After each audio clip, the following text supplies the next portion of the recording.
कभी आपने महसूस किया है कि आप अपनी ही जिंदगी में खो गए हैं? सब कुछ नॉर्मल लगता है। आप उठते हैं, काम करते हैं, लोगों से मिलते हैं, सोशल मीडिया स्क्रॉल करते हैं, हंसते भी हैं, लेकिन अंदर कहीं एक अजीब सी खामोशी होती है, जैसे आप सच में खुद को जानते ही नहीं। जैसे आप पूरी जिंदगी दूसरों की एक्सपेक्टेशंस के मुताबिक जीते रहे और एक दिन अचानक रियलाइज हुआ कि आपने कभी ये पूछा ही नहीं, मैं असल में हूं कौन? मुझे क्या चाहिए? मेरी एंजाइटी का सोर्स क्या है? मैं बार बार सेम टॉक्सिक पैटर्न्स में क्यों फंस जाता हूं? और शायद सबसे इंपॉर्टेंट सवाल, क्या मैं कभी इमोशनली फ्री हो सकता हूं? यही जर्नी एक्सप्लेन करती है डॉक्टर निकोल लिपेरा की पावरफुल किताब हाउ टू मीट योरसेल्फ। ये सिर्फ सेल्फ हेल्प बुक नहीं, ये एक इमोशनल मिरर है, एक ऐसी गाइड जो इंसान को उसके hidden patterns, childhood conditioning, emotional wounds और रियल आइडेंटिटी से इंट्रोड्यूस करती है। डॉक्टर निकोल लिपेरा कहती हैं कि बहुत से लोग फिजिकली अडल्ट बन जाते हैं, लेकिन इमोशनली अब भी अपने पास्ट के कंट्रोल में जी रहे होते हैं। उनकी रिएक्शंस, उनकी फियर्स, उनकी रिलेशनशिप चॉइसेस, उनकी इनसिक्योरिटीज, सब कुछ उन एक्सपीरियंसेस से शेप होता है जो शायद बचपन में डेवलप हुए थे। और प्रॉब्लम यह है कि अक्सर हमें इसका पता भी नहीं होता। बुक का पहला मेजर लेसन अवेयरनेस है। ऑथर कहती हैं कि हीलिंग की बिगिनिंग अवेयरनेस से होती है। अगर इंसान अनकॉन्शियस मोड में जीता रहे तो वो सेम साइकिल्स रिपीट करता रहेगा। Same emotional pain, same toxic relationships, same self sabotage, same overthinking, same fear. हम अक्सर समझते हैं कि हम कॉन्शियसली डिसीजंस ले रहे हैं, लेकिन रियलिटी में बहुत से बिहेवियर्स ऑटोमेटिक प्रोग्रामिंग का रिजल्ट होते हैं। जैसे कंप्यूटर बैकग्राउंड में कोड फॉलो करता है, वैसे ही ह्यूमंस भी हिडन इमोशनल प्रोग्रामिंग फॉलो करते हैं। बुक एक्सप्लेन करती है कि चाइल्डहुड एक्सपीरियंसेस हमारी नर्वस सिस्टम को डीपली शेप करते हैं। अगर बचपन में इंसान को इमोशनल सेफ्टी नहीं मिली तो अडल्टहुड में वो कॉन्स्टेंटली एंग्शियस या डिफेंसिव फील कर सकता है। अगर उसे वैलिडेशन नहीं मिली तो वो अप्रूवल सीकिंग पर्सनैलिटी डेवलप कर सकता है। अगर उसने केओस एक्सपीरियंस किया तो अडल्टहुड में काम सिचुएशंस भी अनफैमिलियर लग सकती हैं। डॉक्टर निकोल कहती हैं कि ह्यूमन सिर्फ मेमोरीज कैरी नहीं करते, बॉडी भी मेमोरी स्टोर करती है। इसीलिए कुछ लोग स्पेसिफिक सिचुएशंस में इंस्टेंटली ट्रिगर हो जाते हैं, हार्ट रेस करता है, फियर एक्टिवेट हो जाता है या इमोशनल शटडाउन हो जाता है। ये सिर्फ वीकनेस नहीं, ये नर्वस सिस्टम रिस्पॉन्सेज हैं। बुक नर्वस सिस्टम रेगुलेशन को इमोशनल हीलिंग का कोर पार्ट बताती है। आज की दुनिया ओवर स्टिमुलेशन से भरी हुई है। Constant notifications, stress, pressure, comparison, fear based news. हमारा body almost continuously survival mode में रहता है और सर्वाइवल मोड में इंसान क्लियर थिंकिंग नहीं कर पाता। इसीलिए ऑथर ग्राउंडिंग प्रैक्टिसेस रेकमेंड करती हैं। डीप ब्रीदिंग, माइंडफुलनेस, स्लो वॉक्स, साइलेंस, बॉडी अवेयरनेस, ये सब नर्वस सिस्टम को सिग्नल देते हैं तुम सेफ हो। बुक का एक बहुत इमोशनल कॉन्सेप्ट इनर चाइल्ड है। ऑथर कहती हैं कि हर अडल्ट के अंदर एक इमोशनल चाइल्ड अब भी एग्जिस्ट करता है। वही चाइल्ड जो कभी इग्नोर्ड फील करता था या लोनली या स्कैर्ड। और अडल्टहुड में भी वो इमोशनल वुंड्स रिएक्शंस को इन्फ्लुएंस करते रहते हैं। कभी कोई छोटी सी क्रिटिसिज्म अनएक्सपेक्टेडली बहुत हर्ट करती है, कभी रिजेक्शन अनबेरेबल लगता है, कभी अबैंडनमेंट का फियर इरैशनली स्ट्रांग होता है। ये सब ऑफन अनरिजॉल्व्ड चाइल्डहुड पेन का रिजल्ट होता है। डॉक्टर निकोल सेल्फ कंपैशन को हीलिंग का एसेंशियल पार्ट बताती हैं। बहुत लोग खुद से बहुत हार्शली बात करते हैं, मैं इनफ नहीं हूं, मैं फेल हो गया, मेरे अंदर कुछ गलत है।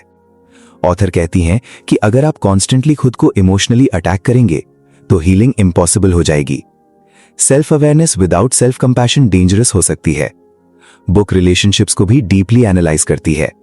ऑथर कहती हैं कि हम ऑफन अनकॉन्शियस फेमिलियरिटी चूज करते हैं, यानी वही इमोशनल एनवायरनमेंट्स जो बचपन में फेमिलियर थे, इवन अगर वो अनहेल्दी थे। इसीलिए कुछ लोग रिपीटेडली टॉक्सिक पार्टनर्स चूज करते हैं या इमोशनली अनअवेलेबल पीपल या कंट्रोलिंग रिलेशनशिप्स, क्योंकि नर्वस सिस्टम फेमिलियरिटी को सेफ्टी समझता है। हीलिंग का मतलब सिर्फ पेन अंडरस्टैंड करना नहीं, न्यू पैटर्न्स क्रिएट करना भी है। बुक बाउंड्रीज के इंपॉर्टेंस को स्ट्रांगली एम्फसाइज करती है। बहुत से इमोशनली एग्जॉस्टेड लोग बाउंड्री सेट नहीं कर पाते। वो सबको प्लीज करते रहते हैं, सबकी एक्सपेक्टेशंस कैरी करते हैं और धीरे धीरे खुद से डिस्कनेक्ट हो जाते हैं। ऑथर कहती हैं कि हेल्दी बाउंड्री सेल्फिशनेस नहीं, सेल्फ रिस्पेक्ट है। अगर इंसान हर वक्त इमोशनली अवेलेबल रहे तो इवेंचुअली बर्नआउट हो जाता है। बुक पीपल प्लीजिंग बिहेवियर को भी एक्सप्लेन करती है। बचपन में अगर लव कंडीशनल फील हुई हो तो अडल्टहुड में इंसान कॉन्स्टेंटली अप्रूवल चेस करता है। वो नो बोलने से डरता है, कॉन्फ्लिक्ट अवॉइड करता है, अपनी नीड सप्रेस करता है, लेकिन अंदर रिजेंटमेंट बिल्ड होता रहता है। डॉक्टर निकोल कहती हैं कि ऑथेंटिसिटी इमोशनल फ्रीडम का रास्ता है। बुक हैबिट्स और आइडेंटिटी के रिलेशनशिप को भी एक्सप्लोर करती है। ऑथर कहती हैं कि हीलिंग सिर्फ इंटेलेक्चुअल अंडरस्टैंडिंग से नहीं आती, डेली प्रैक्टिसेस जरूरी हैं। Small repeated habits nervous system और ब्रेन दोनों को रीशेप करती हैं। Consistent sleep, mindful eating, movement, journaling, silence, reflection, healthy relationships, ये सब इमोशनल रिकवरी का पार्ट है। बुक सोशल मीडिया कल्चर को भी क्रिटिकली देखती है। आज बहुत लोग अपनी रियल आइडेंटिटी से ज्यादा ऑनलाइन आइडेंटिटी मेंटेन करने में बिजी हैं। Perfect photos, perfect lifestyle, perfect image, लेकिन अंदर लोनलीनेस और कंफ्यूजन। ऑथर कहती हैं कि एक्सटर्नल वैलिडेशन कभी इंटरनल एम्प्टीनेस परमानेंटली फिल नहीं कर सकती। रियल हीलिंग इनवर्ड जर्नी है। बुक इमोशनल ट्रिगर्स को इंपॉर्टेंट टीचर्स बताती है। हम यूजुअली ट्रिगर्स को अवॉइड करना चाहते हैं, लेकिन ऑथर कहती हैं ट्रिगर ऑफन हिडन वुंड का सिग्नल होता है, इसे ऑब्जर्व करना है, जजमेंट से नहीं। डॉक्टर निकोल माइंडफुलनेस को इमोशनल अवेकनिंग का टूल बताती हैं। माइंडफुलनेस का मतलब सिर्फ मेडिटेशन नहीं, कॉन्शियस प्रेजेंस, यानी अपने thoughts, body sensations, emotions, patterns सबको अवेयरनेस के साथ ऑब्जर्व करना। जब इंसान ऑटोमेटिक मोड से कॉन्शियस मोड में आता है, तब ट्रांसफॉर्मेशन स्टार्ट होती है। बुक ट्रॉमा रिस्पॉन्सेस को भी एक्सप्लेन करती है। Fight, flight, freeze, fawn. हर इंसान स्ट्रेस को डिफरेंटली रिस्पॉन्ड करता है। कुछ अग्रेसिवली रिएक्ट करते हैं, कुछ अवॉइड करते हैं, कुछ इमोशनली नम हो जाते हैं, और कुछ लोग दूसरों को प्लीज करने लगते हैं। ऑथर कहती हैं कि ये रिस्पॉन्सेस सर्वाइवल मैकेनिज्म्स हैं, शेम की चीज नहीं, लेकिन अवेयरनेस के बिना ये अडल्टहुड रिलेशनशिप्स को डैमेज कर सकते हैं। बुक बॉडी कनेक्शन के इंपॉर्टेंस को हाईलाइट करती है। बहुत से पीपल डिस्कनेक्टेड लाइव्स जी रहे हैं, माइंड कॉन्स्टेंटली एक्टिव लेकिन body ignored. Stress physically store होता रहता है, tension, fatigue, digestive issues, headaches. Author कहती हैं कि इमोशनल हीलिंग बॉडी हीलिंग से कनेक्टेड है, इसीलिए मूवमेंट और बॉडी अवेयरनेस इंपॉर्टेंट है। बुक लोनलीनेस एपिडेमिक के बारे में भी बात करती है। आज लोग डिजिटली कनेक्टेड हैं, emotionally disconnected. Real conversations rare होती जा रही हैं, हम वल्नरेबल होना भूल रहे हैं। ऑथर कहती हैं कि ऑथेंटिक कनेक्शन इमोशनल नरिशमेंट है। ह्यूमंस इमोशनल आइसोलेशन के लिए डिजाइन नहीं। डॉक्टर निकोल सेल्फ अबैंडनमेंट का कॉन्सेप्ट एक्सप्लेन करती हैं। कभी कभी इंसान दूसरों को इतना प्रायोरिटाइज करता है कि खुद को कंप्लीटली इग्नोर कर देता है। अपनी फीलिंग्स, अपनी ड्रीम्स, अपनी लिमिट्स सब सप्रेस, और फिर एक दिन इमोशनल एम्प्टीनेस अनबेरेबल लगने लगती है। बुक कहती है कि हीलिंग का पार्ट है खुद के साथ रिलेशनशिप रीबिल्ड करना। बुक परफेक्शनिज्म को हिडन एंजाइटी बताती है। परफेक्ट बनने की कांस्टेंट नीड अक्सर फियर ड्रिवन होती है। Fear of rejection, fear of failure, fear of not being enough. लेकिन परफेक्शन इम्पॉसिबल स्टैंडर्ड है, और endless self pressure eventually exhaustion create करता है। ऑथर प्रोग्रेस को परफेक्शन से ज्यादा इंपॉर्टेंट बताती हैं। बुक इमोशनल रिस्पॉन्सिबिलिटी का लेसन भी देती है। हीलिंग का मतलब ब्लेम गेम नहीं। यस, पास्ट ने हमें शेप किया, लेकिन अडल्टहुड में अवेयरनेस के बाद रिस्पॉन्सिबिलिटी हमारी होती है। हम अपने पैटर्न्स कंटिन्यू भी कर सकते हैं और ट्रांसफॉर्म भी। डॉक्टर निकोल कहती हैं कि आइडेंटिटी फिक्स नहीं, हम कॉन्स्टेंटली इवॉल्व हो सकते हैं, लेकिन चेंज अनकंफर्टेबल होता है, क्योंकि फेमिलियर पेन भी नर्वस सिस्टम को सेफ लग सकता है। इसीलिए हीलिंग ऑफन स्ट्रेंज और अनसर्टेन फील होती है। बुक साइलेंस और सॉलिट्यूड की इंपॉर्टेंस भी एक्सप्लेन करती है। आज के नॉइजी वर्ल्ड में लोग खामोशी से डरते हैं, क्योंकि साइलेंस में सप्रेस्ड इमोशन सरफेस करते हैं। लेकिन ऑथर कहती हैं कि रियल सेल्फ अवेयरनेस रिफ्लेक्शन के बिना इम्पॉसिबल है।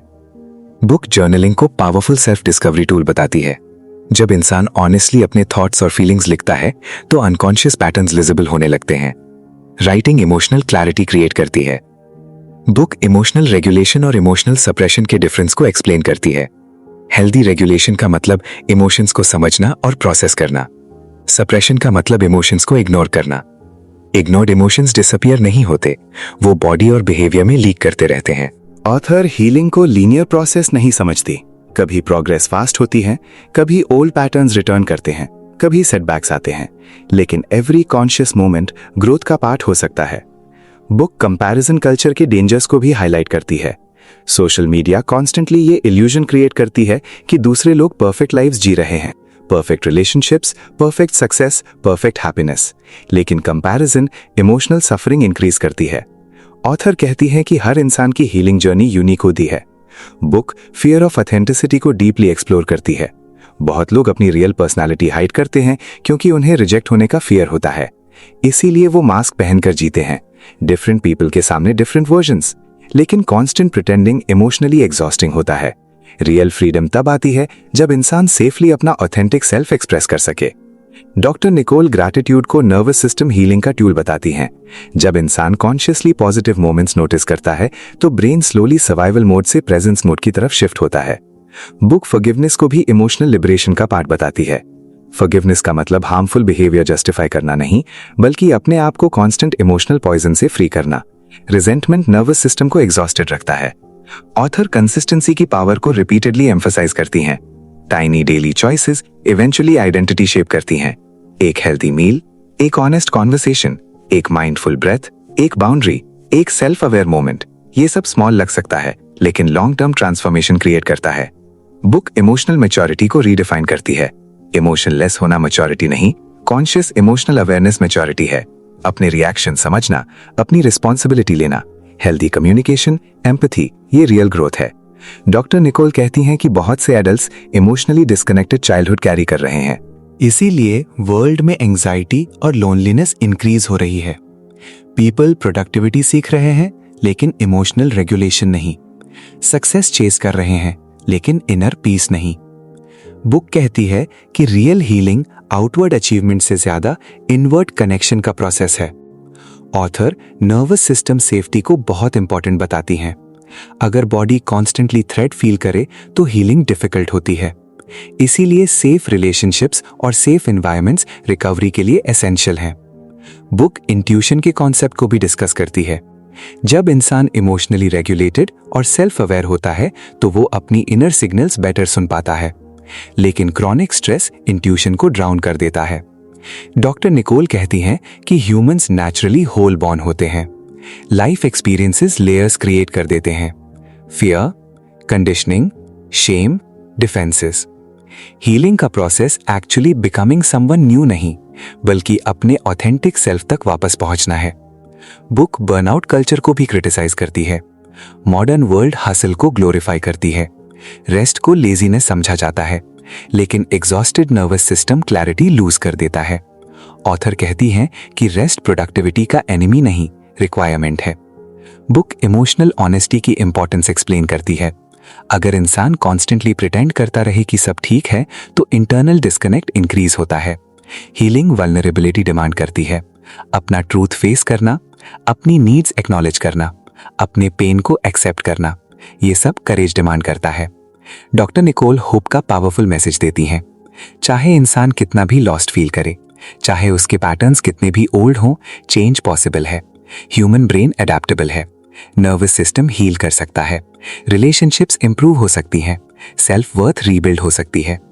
बुक का एक बहुत ब्यूटीफुल आइडिया ये है कि हीलिंग लोनली प्रोसेस नहीं होनी चाहिए।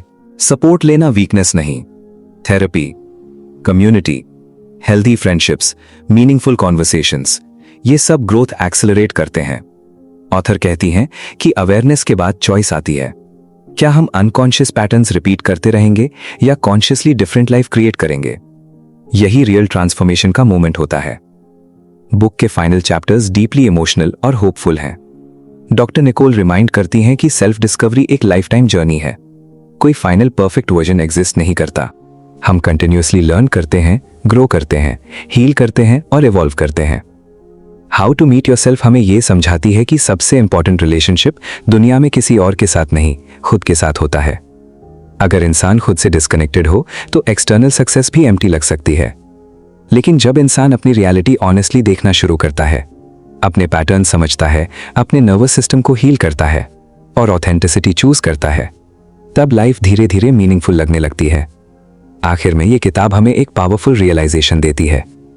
रियल फ्रीडम तब स्टार्ट होती है जब इंसान फाइनली खुद से मिलता है, ना मास्क्स के थ्रू, ना फियर के थ्रू, ना पीपल प्लीजिंग के थ्रू, बल्कि ऑनेस्टी, अवेयरनेस और सेल्फ कंपैशन के थ्रू। और शायद इसीलिए दुनिया की सबसे डिफिकल्ट जर्नी किसी सिटी या कंट्री की नहीं, खुद के अंदर की जर्नी होती है। अगर आपको ये डिटेल समरी पसंद आई हो तो वीडियो को लाइक ज़रूर करें, चैनल को सब्सक्राइब करें और कमेंट्स में ज़रूर बताएं। क्या आपको लगता है कि लोग अपनी रियल आइडेंटिटी से दूर होते जा रहे हैं? और आपके ख्याल में सेल्फ हीलिंग का सबसे पावरफुल स्टेप क्या हो सकता है?